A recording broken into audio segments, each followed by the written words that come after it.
Témoignage de Félicien de la République du Congo. 1. Initiation à la magie rouge. Un jour un magicien est venu faire de démonstrations magiques dans notre collège comme cela se faisait autrefois. Après ces exhibitions magiques, je l'approchai pour lui consulter car je voulais devenir un homme puissant et célèbre dans ma ville et mon école. Ce dernier me donna des adresses des grands maîtres de l'Europe afin que je puisse correspondre avec eux. Ensuite il a fait des incisions sur mon corps afin que je devienne fort. Après cela j'ai écrit à l'une des adresses qui m'a été donnée par ce magicien. J'ai écrit à un grand maître en Europe résidant en France. Je lui écris que je voulais devenir célèbre dans ma ville et être puissant dans mon école, et je veux attirer les filles de ma génération. Quelques jours plus tard ce maître valida ma demande, il répondit à ma lettre. Il me recommanda de brûler les billets de francs et mon bon de commande et de les jeter dans la toilette. En fait j'avais commandé une chaînette magique de puissance. Après que je fis ce qu'il m'a été instruit de faire, la réponse ne tarda pas à venir par la même moyen postal qui est la toilette. La réponse de ce maître mystique me recommandait de me rendre au cimetière nu, dans la nuit, avant mon départ vers le cimetière local de Mangancy à minuit. Je devais réciter quelques prières magiques afin de disperser les passants de mon chemin, et pour que mes parents et ma famille également ne puissent pas être au courant de mon déplacement nocturne. Animé par un courage satanique je pus me rendre courageusement au cimetière cette nuit-là. Les instructions de mon maître stipulaient que je devais garder secret tout ceci, et mon départ vers le cimetière était obligatoire comme prescrit par la lettre. Le refus d'y aller était punissable de la mort ou de la folie. Il fallait donc garder le sang-froid et ne pas paniquer ou crier dans le cas où je vois quelque chose d'étrange. Arrivé au cimetière, je me suis mis à faire de prières incantatoires avec les yeux fermés, et quand j'ai fini mes prières magiques j'ai ouvert les yeux, mais dès que j'ai ouvert mes yeux ce que j'ai vu me mit dans la frayeur. Mais je devais par-dessus garder le sang-froid et ne pas paniquer comme instruit par la lettre du maître. Ainsi ma surprise était grande de constater que j'avais devant moi un monstre, un grand serpent qui sortait de l'une des tombes du cimetière. Elle avait la dimension et la grandeur d'un anaconda. Ce serpent se tint debout et se mit à gronder pour m'effrayer, mais je gardais toujours mon sang-froid, car j'étais déterminé à avoir la puissance et la notoriété. Ce serpent n'était pas un serpent ordinaire, mais une démon en chair. Et le voir comme ça il y avait de quoi piquer un cri et mourir. Le serpent a tenté de m'effrayer mais en vain, voyant qu'il n'a pas réussi à me faire fuir. Il ouvrit sa gueule en orme dans laquelle il y avait une chaînette brillant et éclatant. Puis j'entendis une voix qui me commanda d'insérer ma main à l'intérieur de la gueule du serpent, et retirer la chaînette magique. Je n'avais pas le choix dans cette situation, autrement j'allais devenir fou ou même mourir, et le diable serait content de me voir mourir car il aurait gagné mon âme. Je retira donc la chaînette de la gueule du serpent et je le mis sur mon cou en signe de vainqueur. Mais là ma victoire fut de courte durée, car je me suis vu encerclé par un groupe de morts vivants qui étaient sous forme squelettique, et qui chantaient ceci: Frère Jacques, dormez. L'objectif de ces démons consistait à me faire passer du temps au cimetière, car les instructions du maître stipulaient que je devais quitter le cimetière immédiatement après avoir retiré la chaînette de la gueule du serpent. Il fallait donc que je quitte le cimetière sans perdre du temps, de peur de mourir ou devenir fou, et grâce à mon agilité je parvenus à échapper ces démons. Mais ces démons ne me laissèrent pas fuir, ils se mirent à ma poursuite en criant aux voleurs, ils m'ont pourchassé avec des bâtons et des morceaux de pierre en criant aux voleurs. D'autres passèrent devant moi pour me barrer les chemins, mais j'ai parvenu à les dribbler. Finalement je suis sorti du cimetière, je venais donc d'échapper de justesse à la mort. Arrivé à la maison personne ne sut ce qui s'était passé. Et d'après cette contrat personne ne devait savoir sur mon implication avec le monde des esprits. Bien-aimés, ceci se passa quand je n'avais que 13 ans, ne vous en faites pas, car il y a même des bébés qui sortent du ventre de leur maman pour voyager dans le monde invisible et pratiquer la sorcellerie. Le monde est rempli de mystères, car il y a des choses qui se passent la nuit pendant que les gens sont en train de dormir. Le lendemain lorsque je suis arrivé à l'école, c'est comme si les démons m'avaient précédé et avaient fait ma publicité auprès des élèves de notre école. Mon succès était tellement grand que même les filles de mon école ne pouvaient pas me résister. J'étais donc devenu célèbre, et même mes professeurs m'aimaient. Pendant que j'ai pratiqué la magie je continuais à servir dans mon église comme enfant de chœur dans la paroisse de Notre-Dame de Fatima à Dolosie. Les jours passèrent très vite, et un dimanche après la messe dominicale, le curé m'appela et m'informa qu'il avait besoin de me parler à 18 h. Le soir venu je me suis rendu chez le curé. Il m'ouvrit son cœur et me fit comprendre qu'il savait déjà que je fréquentais le monde des esprits dans le cimetière. Bien que je lui ai jamais parlé de cela, il proposa de m'initier à la magie rouge du dragon rouge. Il me fit part de plusieurs mystères de la magie. Il me fit savoir que son mandat dans la ville touchait à sa fin. Ainsi il devait donc préparer un remplaçant qui allait prendre sa relève dans la ville. Il me dit qu'un prêtre invente l'expiration de son mandat dans la ville où il travaille, doit préparer quelqu'un qui doit lui remplacer et qui aura à représenter sa branche magique dans la ville, car un prêtre ne quitte jamais une ville avant de former un disciple qui puisse le remplacer valablement dans la ville. C'est ainsi qu'après cette interview, le prêtre m'y invita de passer le mercredi dans la paroisse afin que nous puissions passer aux choses sérieuses. Le mercredi à 22h à peine d'arriver chez lui, il me demanda de changer et mettre un soutane qu'il avait préparé pour la cérémonie. Cet habit était une soutane avec capuce. Cette robe ou soutane blanche était pour le novice dans la pratique de la magie rouge du dragon. Après les incantations du prêtre, on se mit assis dans un tapis rouge devant le statut de Jésus, puis le prêtre me demanda de fermer les yeux et de me concentrer. Pendant ce temps il récitait de formules magiques. Et pendant qu'il récitait ce prière magique je sentais comme si on était en train de voler en espace. Puis le prêtre me demanda de me mettre debout et d'ouvrir mes yeux, et lorsque j'ouvris mes yeux j'ai constaté que nous n'étions plus dans la paroisse, mais dans un monde magique rempli de beauté. C'était une ville très bien construite avec des immeubles gigantesques et plein de beautés ineffables. À notre arrivée une femme au nom de Donna Laetitia de nationalité italienne vint à notre rencontre. Après avoir fixé mes yeux, elle commença à m'accuser de traître, en protestant qu'il ne fallait pas que je sois présentée à l'assistance dans l'auditoire, et qu'il fallait que le curé me remplace par un autre disciple,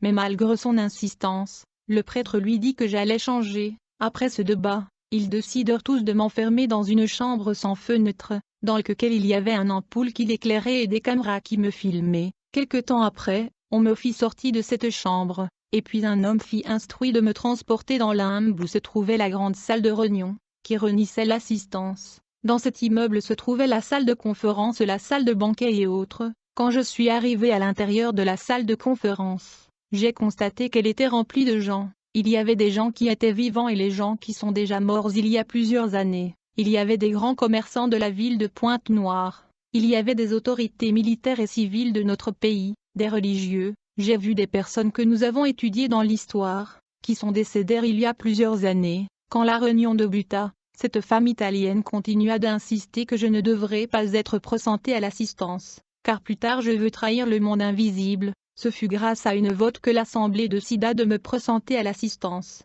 C'est ainsi que celui qui dirigeait la réunion m'ordonna de passer devant et me mettre à la barre comme au tribunal. Là-devant un nouveau nom me fut donné, pour signifier que j'étais devenu serviteur de Satan à plein temps. Le président de la réunion était un évêque bien connu dans la République du Congo. Ce dernier énuméra 10 lois que je devais observer. La moindre désobéissance de ces lois entraînerait une punition sévère. Comme dans tous les réunions d'intronisation, toute l'assistance fut invitée dans la salle de banquet se trouvant dans la même immeuble, où les invités étaient supposés aller goûter à la viande et au sang humain, et danser au rythme de la rumba congolais qui fut chantée par le musicien Franco qui était vivant à cette époque. Afin l'évêque qui dirigea la réunion s'approcha de moi, et me donna un livre contenant plusieurs prières magiques destinées à invoquer des esprits démoniaques et autres puissants démons comme la reine Farida. Il me conseilla de garder secret ce que j'ai vu et entendu dans le monde invisible, de peur de devenir fou ou de mourir. C'est de cette façon que commença ma carrière dans la magie rouge. Après quelque temps, je me rappelle à la veille de la rentrée scolaire mon père m'amena au marché pour m'acheter des objets classiques, afin de préparer ma rentrée scolaire. Mais à quelques mètres du marché j'ai entendu une voix en moi, me rappelant qu'il fallait s'abstenir du marche comme prescrit dans le 10 commandements qui régissaient ma vie mystique de peur d'être puni.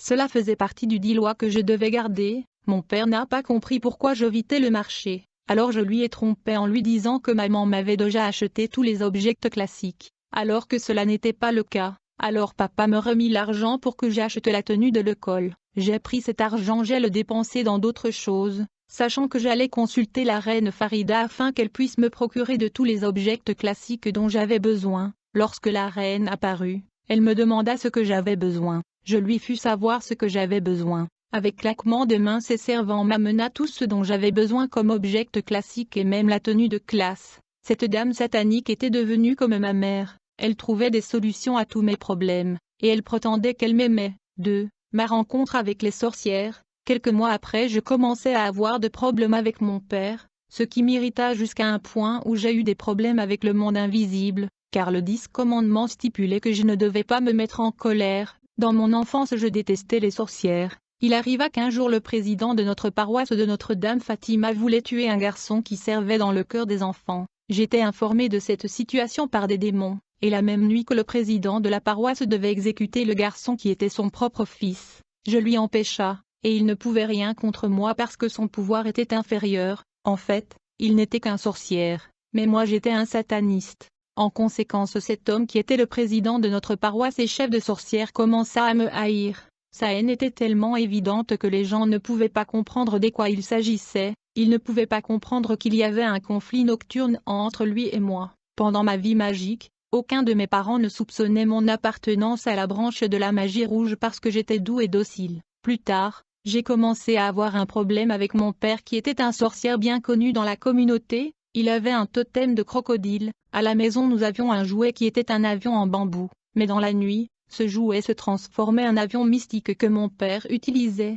En fait, il y avait un aéroport mystique derrière notre maison. Notre conflit a commencé lorsque mon père est devenu incapable de quitter son corps pour voyager dans le monde spirituel. Mon démon l'empêchait d'embarquer dans son avion mystique. Comme conséquence, je n'étais plus tolérée à la maison. Un jour après l'école, je suis entrée à la maison, et j'ai découvert que mes vêtements étaient brûlés par mon père, car ma présence l'indisposait. Ainsi il fallait que je quitte sa maison. Après ce malentendu entre moi et mon père, je m'étais mis en colère, et ce colère avait beaucoup dérangé le monde invisible. Alors la reine Farida me convoqua par téléphone mystique, et lorsque je suis allée à sa rencontre, elle me mit au courant de ma transgression, et elle me fit savoir qu'elle n'était pas contente de moi, et pour apaiser sa colère elle demanda que je puisse sacrifier pour elle le bébé que ma marâtre avait eu avec mon père. Cet sacrifice devait calmer la colère de cette reine démoniaque. Puis la déesse me demanda de visiter mon maître le prêtre catholique romain afin que je puisse payer pour ma transgression. À mon arrivée dans la ville de Dolosio habitait le prêtre.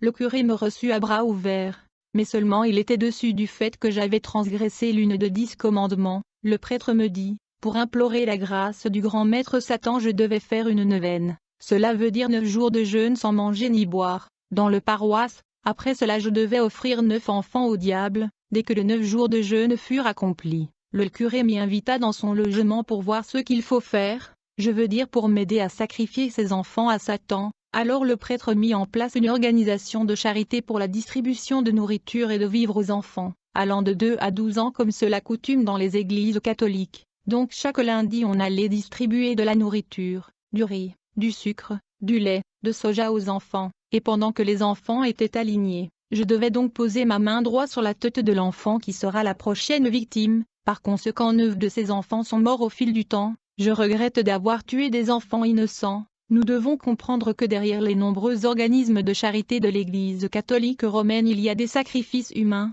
Je vous conseille de ne jamais permettre aux catholiques de tenir une masse de mort pour un membre de votre famille. En fait, pendant la messe de mort, le prêtre asperge de l'eau bénite sur le cercueil pour capturer l'âme de la personne décédée, et l'eau bénite si appelée se transforme à une rivière massive dans laquelle l'âme de la personne morte est coincée. Maintenant la question est de savoir, où provenait le lait, le riz et d'autres produits alimentaires qu'on distribuait aux enfants? J'aimerais que la réponse nous fasse réfléchir. Souvent avant la distribution des vivres, on s'enfermait dans un local qui ressemblait à un dépôt, et le prêtre faisait des invocations pour demander tout ce dont nous allions distribuer aux enfants le lundi. Comme résultat de ce prière magique, la toiture s'ouvrait et les tonnes de vivres et différents produits alimentaires descendaient, comme s'il y avait un groupe de travailleurs invisibles qui les faisait sortir d'un avion cargo invisible, et les entasser dans le local qui nous servait du dépôt. Ainsi ces choses provenaient du monde de Satan, lui qui ne donne pas aux humains gratuitement. Il fallait donc des sacrifices en retour. Le diable ne donne pas gratuitement. Quand il donne il prend plus que ce qu'il a donné. C'est pourquoi les enfants sont morts. Et donc j'ai réussi à payer 9 femmes à la déesse Farida. Nous voyons toujours des prêtres catholiques donner des dons et des biens dans des actes de charité, mais personne ne sait d'où proviennent ces biens. La charité catholique est hypocrite. C'est une autre façade de la méchanceté. Il est vrai que les prêtres ont des voitures, des appareils et ils font des dons, mais les gens ne savent pas d'où proviennent ces articles. 3. Ma première participation au sommet mondial annuel de satanistes dans le monde parallèle dans le sous-sol de l'Inde. Un jour, le prêtre m'a demandé de l'accompagner dans la paroisse afin que je puisse l'accompagner à la réunion annuelle qui a lieu dans la fin d'année. C'était le 24 décembre 1985, vers le milieu de la nuit. Le prêtre me dit qu'il fallait passer aux choses sérieuses. Ceci était juste après la messe de Noël à 23h vers minuit. Nous sommes allés au cimetière local de Moupep. Nous savons qu'un cimetière est l'une de portail vers le monde parallèle de Satan. Ce fut à partir du cimetière que nous avons pu voyager au sous-sol de l'Inde pour assister au sommet mondial et annuel de satanistes. Le royaume satanique en Inde n'est pas visible à l'œil humain, c'est un royaume spirituel, c'est là le siège du gouvernement mondial de Lucifer situé géographiquement dans le sous-sol du pays de l'Inde. Après invocation, le prêtre me demanda de trouver la tombe d'une personne masculine. Une fois cela était fait, il fit une prière magique et la personne se leva de sa tombe, et je pus m'entretenir avec lui. Puis je me suis allongé dans sa tombe et nous lui avons recommandé de garder mon corps durant mon voyage en Inde. Quand je me suis allongé dans son cercueil, mon esprit est sorti de mon corps, et j'ai atterri en Inde pour assister au rassemblement mondial de satanistes. C'était le rassemblement de satanistes du monde entier. Il y avait des footballeurs populaires, des stars du cinéma, des leaders politiques bien connus, des célébrités musicales, des anges déchus, des démons supérieurs et des principautés. Des nouveaux venus comme moi devaient être présentés à l'assistance. Et c'est dans ce genre de rassemblement qu'étaient déterminés des événements mondiaux majeurs qui se produiront dans le monde au cours de la nouvelle année qui allait commencer. Ainsi on décidé et déterminé en avance l'essor des événements politiques, sportifs, commerciaux. Cet rassemblement mondial satanique a lieu chaque année du 24 au 31 décembre. Le changement de régime politique et les résultats des élections sont décidés dans ce réunion en avance. Les événements économiques et commerciaux sont également abordés. Le résultat sportif et les résultats des championnats sont également décidés et déterminés en avance. Dans cette rencontre, les maladies qui doivent émerger sur la Terre dans différentes régions pour tourmenter les habitants de divers pays sont également été programmées. Dans ce réunion annuelle, les anges déchus et les principautés planifient des guerres et des conflits militaires qu'ils vont provoquer dans différentes régions de la Terre au cours de la nouvelle année. Ces principautés préparent et planifient d'avance les accidents de la circulation, les crashs des avions. Ils planifient comment faire échouer et couler des bateaux et des navires. Ils programment également des catastrophes naturelles qui frapperont différentes régions de la Terre. Des grands événements majeurs et mondiaux préjudiciables à l'humanité qui vont arriver sur la Terre au cours de la nouvelle année en faveur du royaume des ténèbres sont décidés et programmés d'avance par les principautés et les anges déchus, pendant que le monde entier reste en festivité en train de crier de joyeux Noël et bonne année.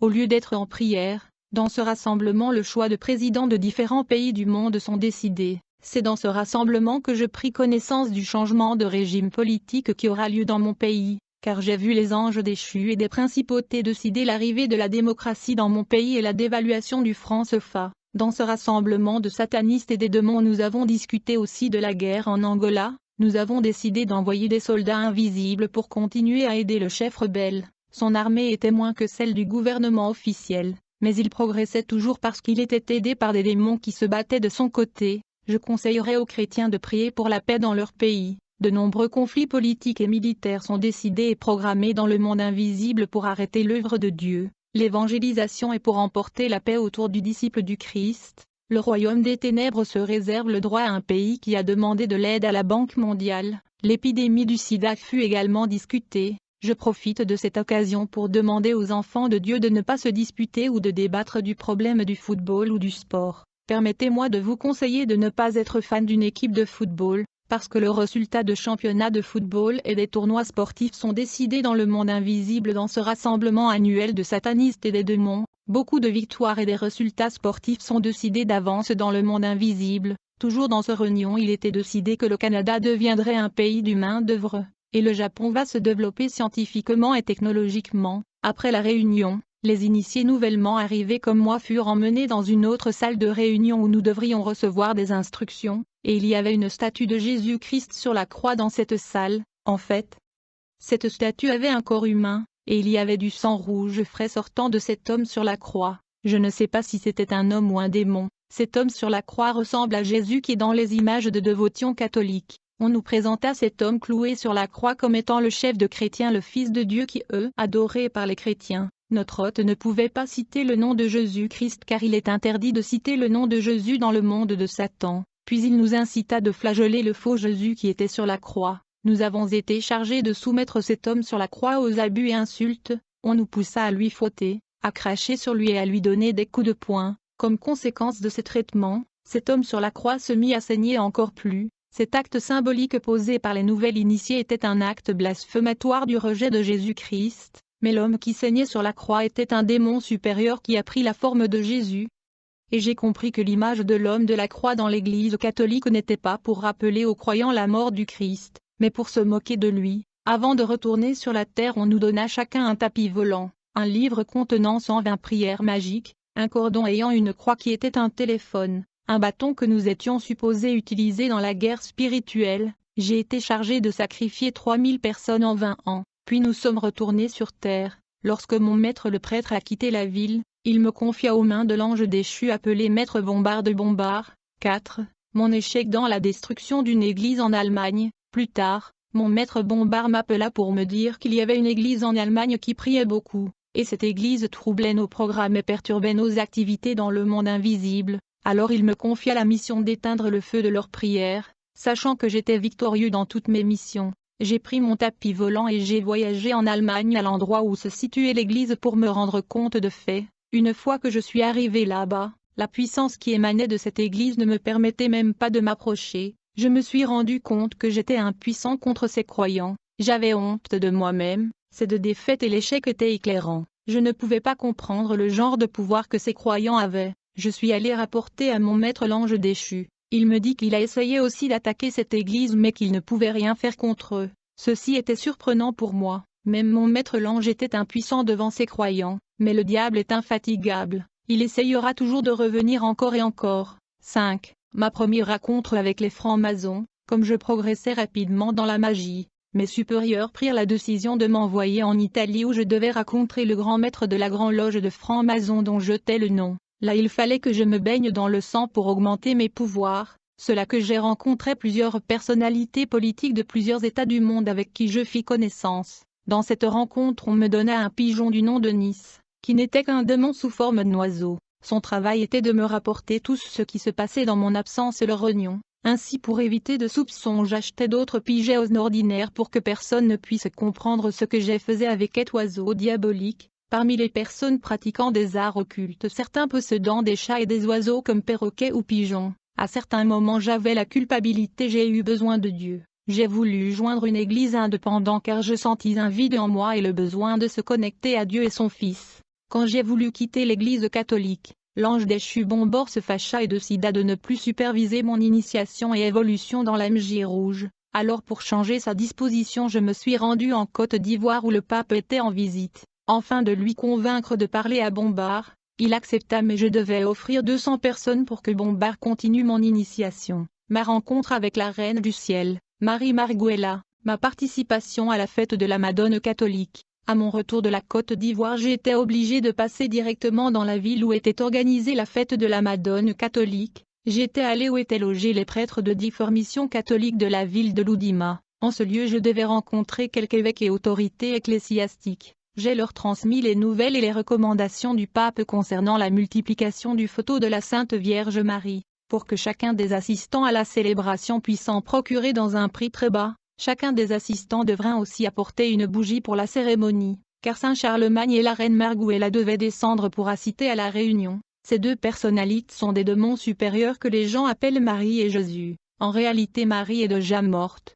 La Bible ne nous enseigne pas de la vénérer. Celui qui adore Marie commet le péché de l'idolâtrie. Il invoque sans le savoir un démon supérieur, car la Reine du Ciel, la Sainte Vierge est un ange déchu appelé Marie Marguela. Ce soir-là quand la cérémonie et la fête de la Madone commença, j'ai parvenu à empoisonner l'eau dans la ville à partir de la source. Après que les gens ont bu de cette eau, j'ai donc commencé à attraper les esprits de ceux qui étaient faibles dans cette fête et dans la ville, et comme conséquence, plusieurs jours plus tard les gens ont commencé à mourir de plusieurs manières afin d'éviter le soupçon. C'était la mort. Alors après avoir capturé 200 esprits de ceux qui avaient bu de l'eau empoisonnée dans la ville et ceux qui étaient faibles, un avion mystique fut envoyé. Je précise que cet avion était invisible aux yeux des hommes ordinaires. Seulement les initiés qui pouvaient entendre les bruits et les voir cet avion invisible. La tâche d'acheminer ces âmes captives fut donnée à un prêtre de la mission catholique de la ville de Loudima. Il était chargé de transporter ces âmes qui étaient bien ligotées dans les chaînes vers le monde invisible. Je regrette amèrement d'avoir mis fin à la vie de ces gens. Je n'avais pas le choix, sinon j'allais moi-même mourir. Je devais donc me soumettre à l'ange Bombard qui est le représentant de Satan qui supervisait mon initiation. Les esprits maléfiques ne connaissent pas la pitié dans leur monde. C'est la loi du talion, œil pour œil et dent pour dent. Après cette fête de la Madone catholique, Plus tard dans la date du 6 mars 1989, quelques dignitaires catholiques se sont réunis pour une séminaire à Luango, à quelques kilomètres de Pointe-Noire. Cette séminaire était convoquée par la Reine du Ciel, la mère catholique appelée Marie Marguela, la Sainte Vierge selon la doctrine catholique. Elle était accompagnée par son fils Saint Charlemagne, tous les deux étaient à la direction de ce réunion. L'assistance était composée des évêques et autres dignitaires de l'Église, des écrivains venus d'autres pays. Dans ce séminaire on devait résoudre le problème de la Légion de Marie, car dans cette histoire il y avait un conflit opposant deux prêtres. Il y avait déjà un évêque qui dirigeait, mais il y avait un autre qui voulait s'emparer du groupe. Mais la Reine du Ciel décida de maintenir l'évêque qui dirigeait à la tête du groupe de la Légion de Marie sans autre forme de procès. Après ce problème il fallait examiner un autre qui concernait un évêque qui devait être écarté du clergé à cause de secrets de l'Église qu'il avait dévoilés sans autorisation. Le Vatican lui mit à l'écart et il perdit son pouvoir de prêtre supérieur. Il fut ensuite châtié de la maladie à vie par la Reine du Ciel, c'était la paralysie, et il en mourut, car il était interdit aux prêtres de dévoiler les secrets de son Église à des profanes. À la fin de cette réunion, la Reine du Ciel me proposa de marier une femme des Ocons appelée communément Sirène ou Mamie Vata, qui était la fille de la reine Utsefarida. J'accepta sa proposition sans discuter, ainsi ma nouvelle femme la Sirène me donna 2 enfants dans le monde des esprits du royaume sous-marin, mais de nombreuses années plus tard, ma famille me força à me marier avec une femme humaine. Comme résultat la Sirène des eaux s'énerva et décida de me quitter. Elle est partie avec les 2 enfants dans le monde de l'eau. 7. La guerre invisible contre les disciples de Jésus-Christ.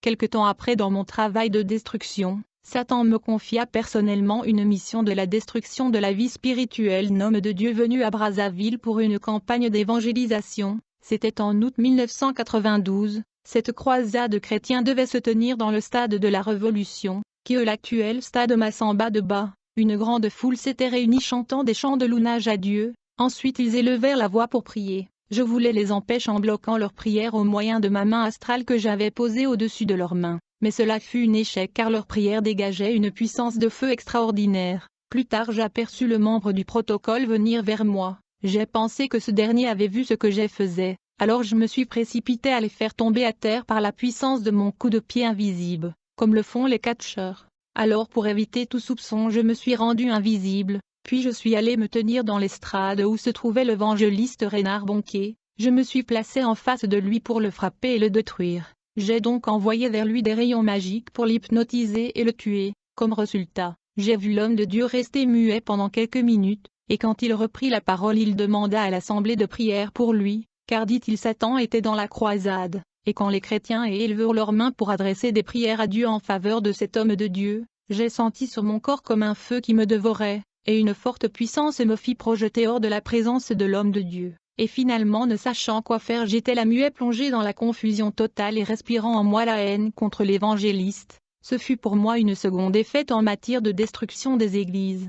Si les chrétiens savaient ces choses ils ne seraient pas négligents en matière de prière et de la parole qui les garde des manœuvres du diable. Après cet incident je devais rencontrer mon maître Bombard de Bombard pour lui donner rapport de ce qui se passait. Il me conseilla de persévérer. Le lendemain à la même heure je suis rendu à la croisade pour y mettre le désordre et la distraction au milieu de la foule, et cela avait réussi parfaitement, car les gens étaient distraits, ils ne pouvaient pas se concentrer sur la parole qui était prêchée. Ce jour-là il y a eu seulement 2 cas de guérison, bien que je ne pouvais pas toucher l'homme de Dieu parce qu'il était entouré par les flammes de feu, j'ai quand même parvenu à causer les désordres dans ce campagne, car j'ai influencé la foule qui voulait à tout prix toucher l'homme de Dieu et cela a causé du désordre. Sachant que j'ai échoué dans ma mission qui consistait à tuer l'homme de Dieu, je me suis décidé de capturer quelques esprits faibles et les sacrifier à Satan en compensation. Et j'ai réussi à attraper 5 âmes que j'ai sacrifiées à Satan. À ce sujet je voulais donner un conseil aux enfants de Dieu d'être toujours préparés spirituellement quand ils se rendent à ce genre de rassemblement. Il faut toujours confesser ses péchés et demander au Seigneur de vous remplir du Saint-Esprit. Car tous ceux qui vont participer aux croisades et campagnes d'évangélisation ne sont pas tous des enfants de Dieu. Il y a aussi des agents du diable. Durant ce croisade je demeurais toujours à Brazzaville dans l'hôtel Méridien où j'étais logé, mais je ne pouvais savoir où était logé l'homme de Dieu car il était protégé par Dieu. Voyant que je ne résistais pas à le tuer, je me suis mis à la recherche de ceux qui faisaient la sécurité dans cette croisade. J'ai réussi à attraper 3 de ses frères qui étaient faibles. Cette même nuit je me suis rendu à l'hôtel Mambou Palace, où était logé le grand maître de la nature Lucifer, pour lui faire rapport de mon travail. Il me dit que parmi le protocole de l'homme de Dieu il y a une femme qui appartenait à une société secrète. Elle était cadre de la société Hydro-Congo à l'époque. Le diable me dit qu'il allait confier à cette femme la tâche de tuer l'homme de Dieu Renard Bonk. Chers frères et sœurs, le diable a pris soin d'introduire ses agents dans les assemblées dites de réveil, et ces dernières ont la mission de freiner les églises, de mettre les troubles et les divisions dans les églises tout en empêchant les vrais serviteurs de progresser spirituellement. Souvent les agents du diable ont tendance à travailler dans la commission de la direction de l'église,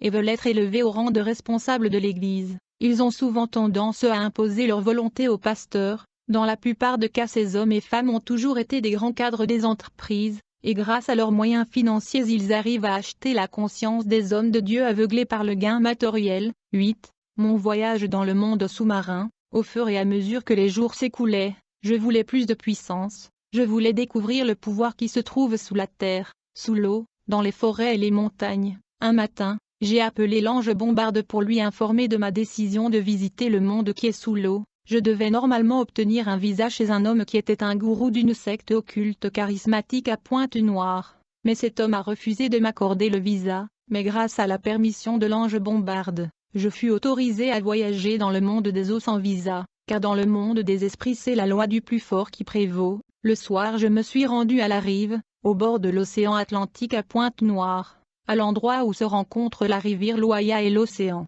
Après quelques incantations, une voie s'ouvrit et je pouvais descendre dans le bas-fond de l'océan, et après quelques mètres de marche une voiture fut apparition. Cette belle voiture est venue me prendre. Cette voiture me transporta dans une belle ville où se trouvait la résidence de la reine de côte de l'océan Atlantique. J'étais déjà dans le monde sous-marin sous l'océan. L'eau avait déjà disparu. Je ne pouvais voir que cette belle ville urbaine et métropolitaine qui était bien peuplée. La ville était grande et grouillante de gens. Après quelque temps la reine vint m'accueillir. Elle était accompagnée de belles jeunes filles qui m'ont emmenée dans son palais. Un vin d'honneur était servi pour mon arrivée mais c'était le sang humain. Alors la reine de côte me demanda au sujet de la raison de ma visite. Je lui ai dit que c'était juste une visite de courtoisie. Elle me demanda d'attendre un peu parce qu'elle recevait le Fils unique, qui est le pape qui visitait aussi le royaume des eaux ce jour-là. Alors que j'étais assis dans la salle d'attente, j'ai vu de nombreux hommes d'affaires qui sont dans le business de l'importation et exportation. J'ai vu des hommes d'affaires qui importent des marchandises de pays étrangers,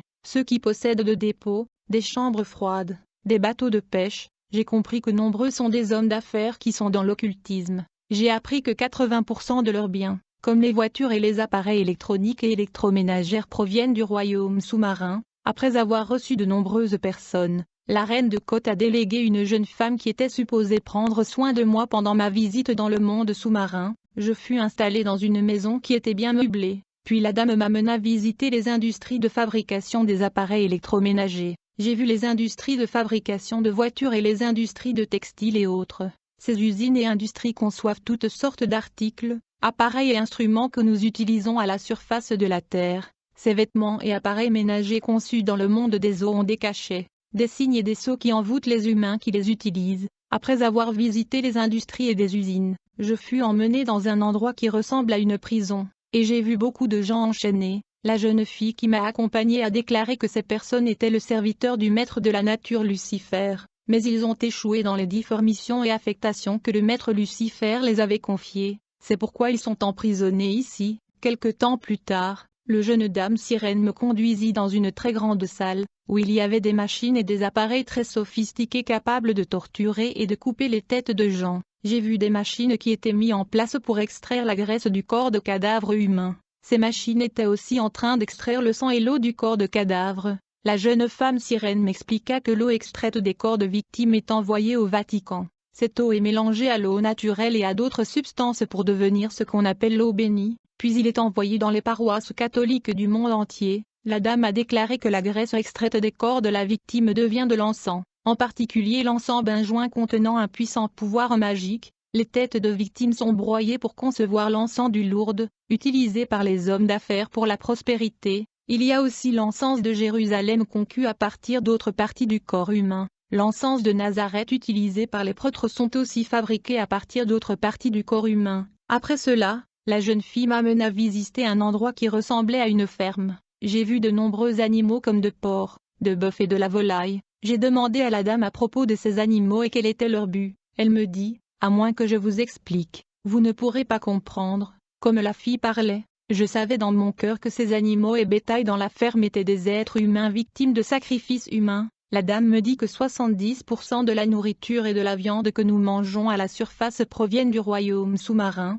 Elle a déclaré que les nombreux hommes d'affaires que j'ai vus dans la salle d'attente reçus par la reine de Côte sont leurs associés. Une grande partie de ce qu'ils vendent provient du monde marin, et ils les mélangent avec d'autres stocks venant d'Europe et d'autres parties du monde.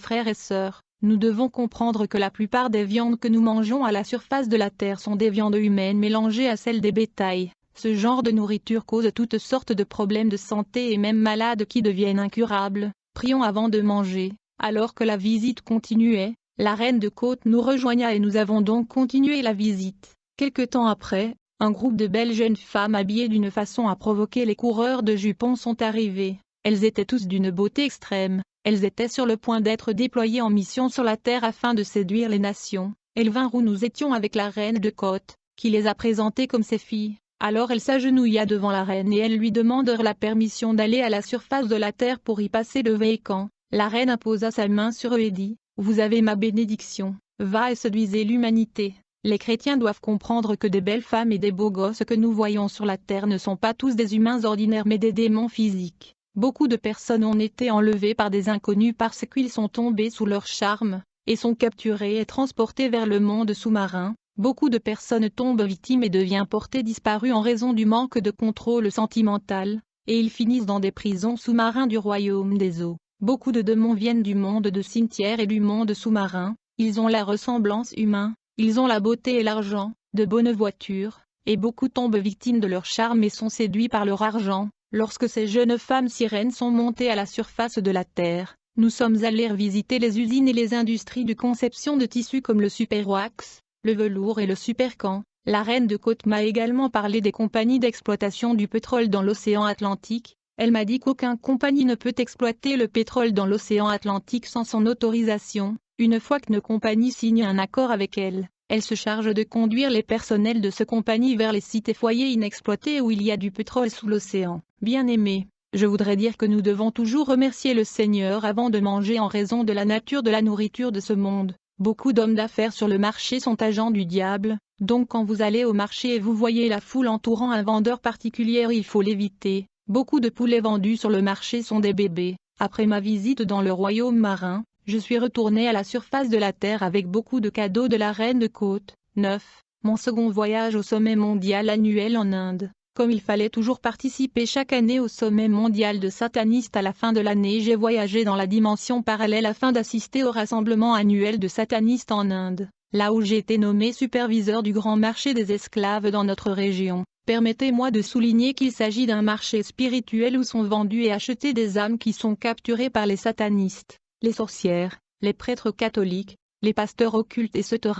Ce marché des esclaves n'est pas visible aux yeux naturels. Ceux qui n'ont pas les yeux spirituels ne comprennent pas le monde spirituel. Le marché est situé dans la ville de Bouanza, un endroit où les sorcières et les satanistes vendent des âmes humaines qui ont été capturées, et les occultistes y viennent pour acheter ces âmes. J'ai également été chargé de travailler avec des médecins sataniques pour initier les bébés dans le ventre de leur mère afin que leur vie soit au service du diable. Beaucoup sont les médecins qui sont dans l'occultisme. Ils sacrifient leurs malades au diable pour la prospérité de leur clinique. Dans cette réunion annuelle en Inde, il y a eu une discussion sur le changement politique dans mon pays et la dévaluation de notre système monétaire le franc CFA. Nous avons parlé aussi de la situation politique de nombreux pays.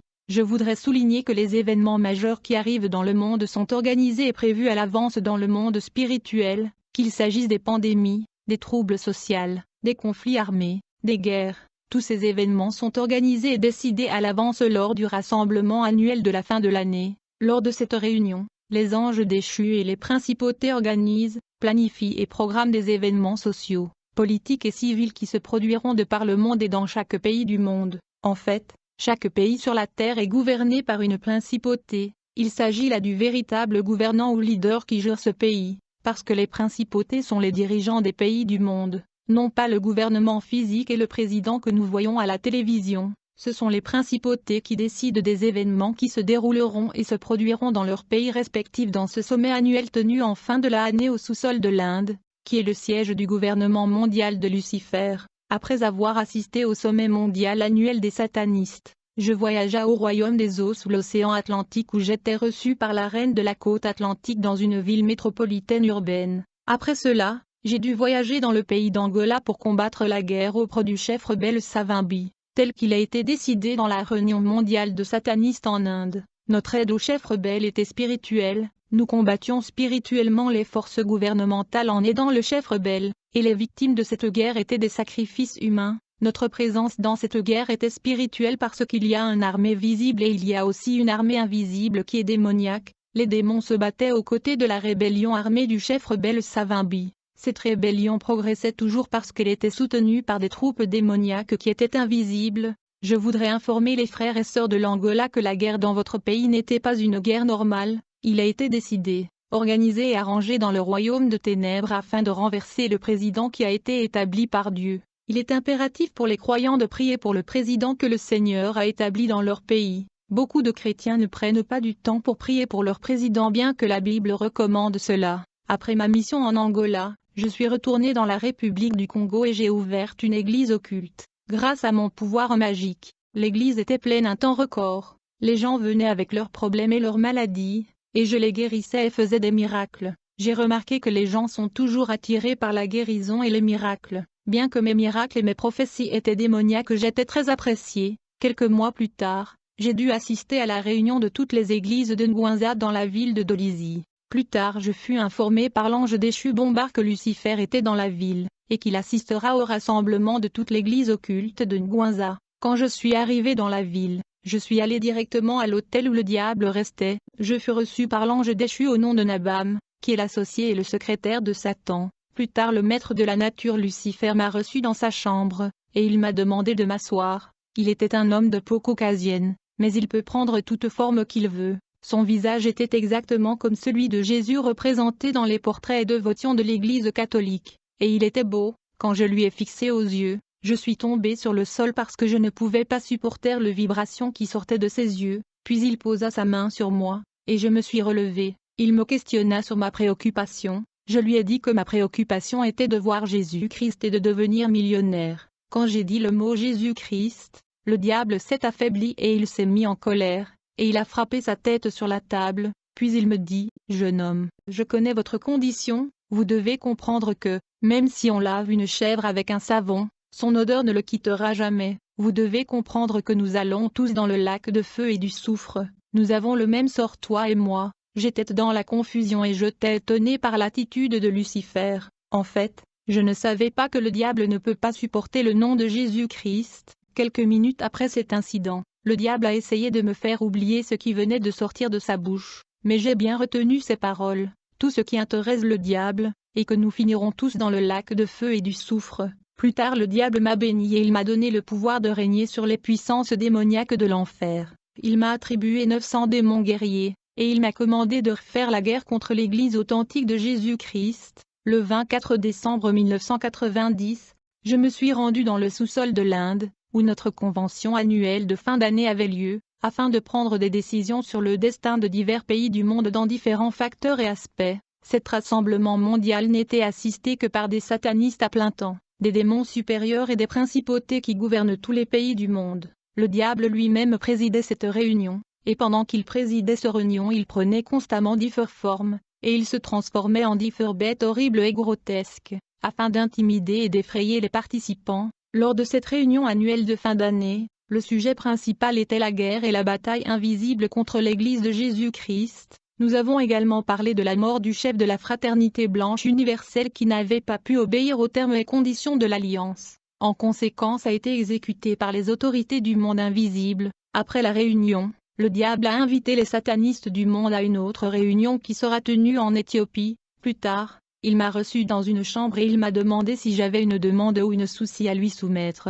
J'allais parler quand il m'a interrompu, puis il m'a demandé, « Pourquoi est-ce que chaque fois que je te regarde je vois toujours une lumière brillante éclatant ?» Je ne savais pas comment lui répondre parce que je n'avais jamais vu cette lumière, mais le diable savait que c'était un symbole du Seigneur et cela lui rendait nerveux. Il savait qu'un jour je viendrais au Seigneur. Puis il m'a demandé de lui joindre au meeting qui aura lieu en Éthiopie le 14 janvier 1991, où il accueillera une réunion de satanistes du monde. Et ce jour-là, lors de cette réunion, nous avons débattu sur la maladie et des efforts à entreprendre afin de répandre le paludisme partout en Afrique. Et nous avons discuté de la destruction de la vie des gens. Le diable déteste l'humanité, et la présence humaine sur la terre ne lui donne pas de joie. Il veut nous détruire même maintenant si cela était possible.